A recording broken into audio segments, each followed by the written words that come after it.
Hi, so I don't really have a lot of teaching experience. In fact, I don't have any teaching experience, but I really want this job. So I guess I'm gonna create a make believe situation where I teach a few students.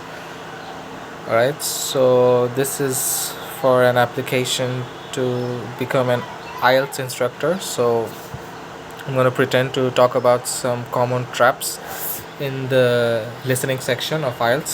So the first common trap in the listening section is sounding of similar words. So let me explain that a little bit. And I'm going to use Bengali as well because I'm assuming that I'm going to be teaching most students from Bangladesh only.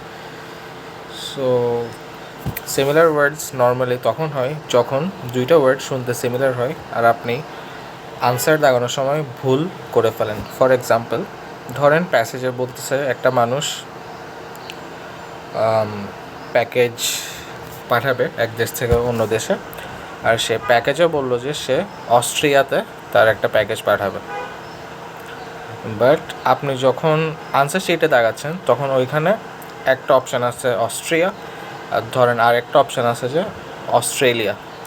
এখন আপনি যদি ঠিক মতো attention দিয়ে না শুনেন তাহলে আপনি কনফিউজ হয়ে যাবেন যে প্যাকেজটা কি অস্ট্রেলিয়াতে যাবে নাকি অস্ট্রিয়াতে যাবে। তো প্রথম যে ট্র্যাপ থাকে ওইটা নর্মালি এটাই থাকে যে আপনার থেকে সিমিলার সাউন্ডিং ওয়ার্ডসকে রেকগনাইজ করতে হয় আর আপনার থেকে ফুল অ্যাটেনশন দিয়ে শুনতে হয় যাতে আনসার দাগানোর সময় আপনার ভুল না হয়। আর অবভিয়াসলি এই ট্র্যাপ থেকে বাঁচার একটা ওয়ে হচ্ছে যে কোয়েশ্চেনগুলা